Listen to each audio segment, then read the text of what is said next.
I was completely in love with it from the minute I opened the page. I went into the bedroom to smoke a joint. I lit it up, and I turned around, and there's John Lennon sitting on the floor. That's what every writer is shooting for, is that number one slot, and it's terrific to have landed there. This is Off the Shelf, and on your radio. This is Adam Rothberg. It's a real pleasure to welcome our next guest to Off the Shelf. Pete Fornatale is both a fixture and a legend of the FM radio scene, known to generations of New York area listeners for more than 40 years. I first started listening to him in 1977, and since 1982 have been a fan of his program Mixed Bag, which currently can be heard nationally on XM Sirius satellite radio and in the New York area and streaming on WFUV radio. Pete's new book, Back to the Garden, The Story of Woodstock, is being published in anticipation of that event's 40th anniversary in August. Welcome to Off the Shelf, Pete. My pleasure, Adam.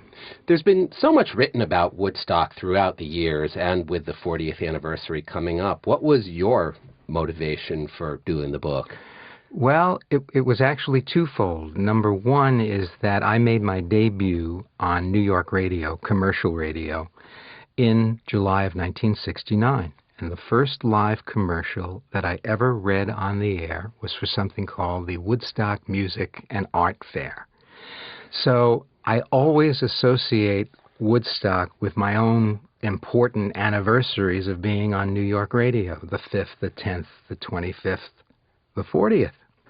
So it was a natural to be thinking about that aspect of it, but I totally give credit to my son, who's in publishing, who came to me knowing that world and like I know radio, and saying to me, you know, with the lead time for a book being what it is, this was, I guess, a year and a half to 2 years ago, he said, how would you like to do a book about Woodstock at 40?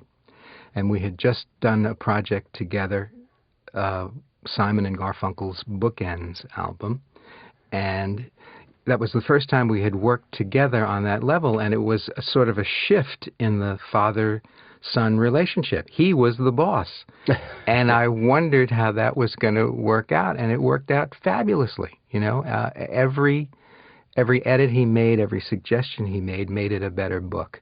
So I was ready to do another one, and he suggested it. We did it. He's the boss, and get used to it. So you came to it with what seems to me was a pretty strong mixture of both professional and personal experience.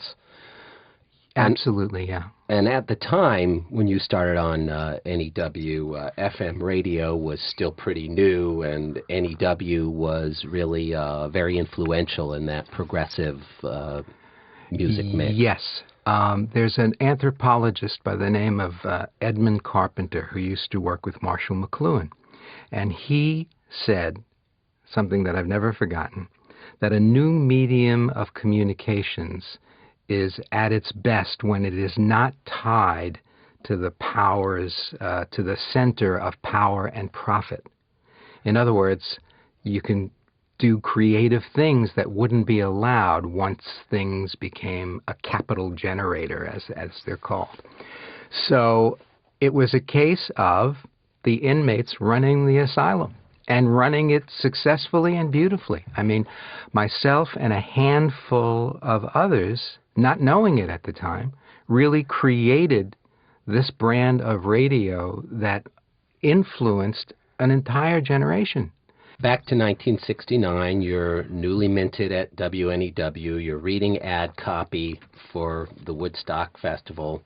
Are you thinking, as you're sitting there, I really need to be at this festival, or is it not occurring to you that this might be something special then? You know, there had been other festivals 2 years before Monterey Pop. Right. You know, Monterey Pop happened the week that I graduated from college, and I was going to give myself the gift of driving cross-country and going to it, and my car broke down. So I didn't get to Monterey because of that. 2 years later, and there were other festivals in between. The notion of a festival wasn't unusual. You know, there was the Miami Pop Festival and the Atlanta Pop Festival. So it just looked like another one of those with a great lineup. And I thought to myself, you know, if I could go, I would. But I was the new kid on the block at the radio station, and they called and asked me to stand by that weekend to do on-air shifts if I needed to. But what it turned into when it became a news story was, being sort of a go-between the newsroom and the radio station to put out there what was going on.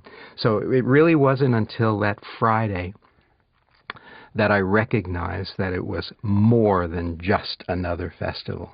Right. One of the things you write about is how hard it is to get a grasp of what actually happened backstage, on the roads, how many attended, what a Rashomon-like experience it is, times 400,000 people, or even the number seems to be very much up for grabs. Yep, absolutely. It's Graham Nash, I think, said that as time goes on, the reality of Woodstock or the myth of Woodstock becomes far more important than the reality. And I think that's absolutely true. I think there's three groups. There's the 400,000 to 500,000. That's the most generally accepted number, though you'll hear variations in either direction. There's the 400,000 who experienced it by being there. There's people who say that they were there but weren't.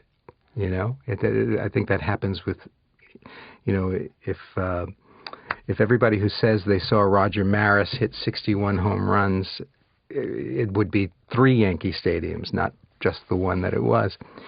But the third group is those people who experienced it vicariously from the film, from the recordings, from the documentaries, the radio specials, the television specials, the books. Well, I put myself in that category, too. I was 10 years old at the time, and as I was preparing for you to come into the studio, I realized that I never owned the album. I never saw the movie in its completion, and yet somehow I've absorbed all the bits and pieces of it and know the performances and the lines and the things that happened there. So there was definitely an osmosis that went on for people who do you have any conscious memories of that weekend that it took Absolutely, place? yes. Yeah. I was also struck by the story you wrote about the New York Times, and they didn't really seem to know how to react to this phenomenon. It wasn't a generation gap in the 60s. It was a generational chasm. And here's the paper of record, the staid New York Times, and they only sent a music reporter at first, who insisted when he got there, this is a news story, not just a music story. And I saw the entire collection of articles that they did, and it was always skewed towards a criticism of what was going on. The disaster, the potential disaster part of it, as opposed to the incredible cultural, musical success that it was. And on the Monday morning after the festival, the Times ran how could a generation make such a colossal mess? That right. was.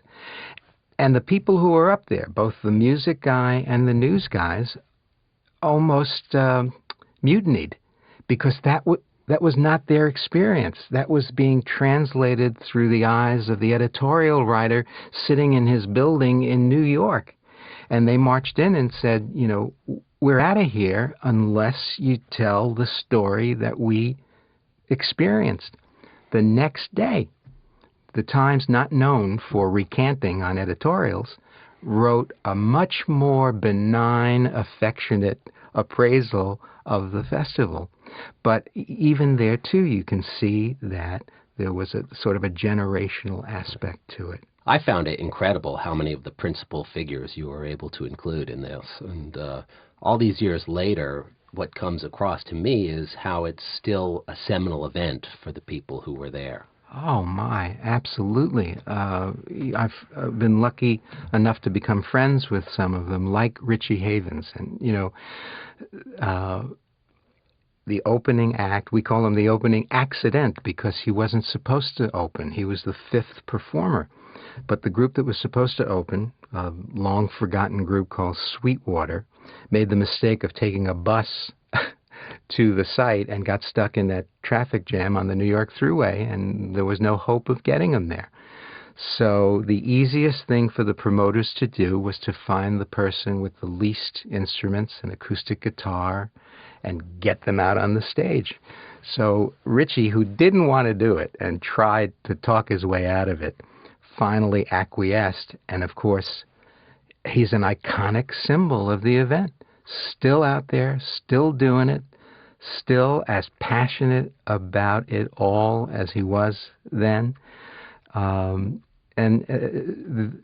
are a number of people like that. I mean, we say in the book that Crosby, Stills, and Nash, or Crosby, Stills, Nash, and Young, they didn't go to Woodstock for a concert. They went for a coronation, their own, because they had only played live together, I think, once or twice before. Yeah, that was their, this is only our second gig, man. We're scared that way, right. that they were scared, But that launched them as sort of the biggest transitional act from the 60s to the 70s. Just enormous. Another favorite is Carlos Santana. They didn't even have their first album out. They were completely unknown on the East Coast. But a little politicking.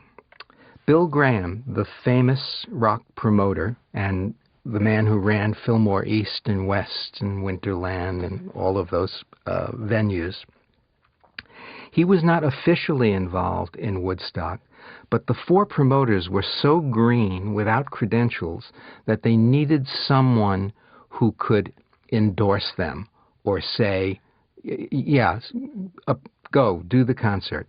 But he did some horse trading. They wanted the Grateful Dead, whom he was involved with at the time. So he let them have the Grateful Dead, but he also insisted that Santana perform and that they perform in a high-volume time. And so here was this interracial band playing a different kind of rock music mixed with Latin, mixed with R&B, and one of the stellar moments at the entire festival to this day was their live performance of Soul Sacrifice. And it wasn't a song that anybody knew. It was just the right song at the right time for the right audience, galvanized the crowd, made them superstars. The album came out in the fall, was #1 by the end of the year.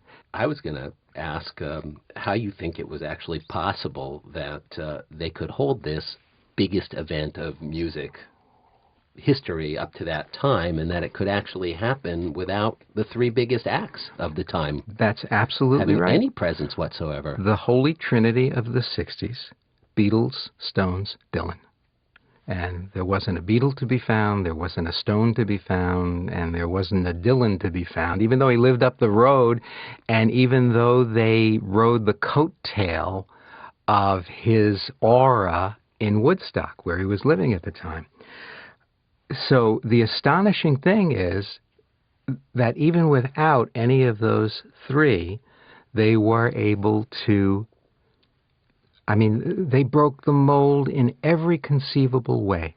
And so they were able to, with the headliners that they had, they were able to overcome what might have been looked upon as a handicap.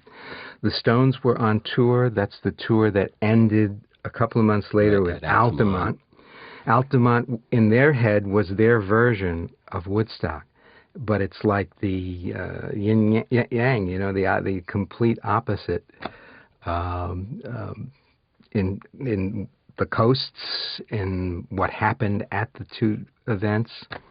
The Beatles were having problems. They were very close to breaking up.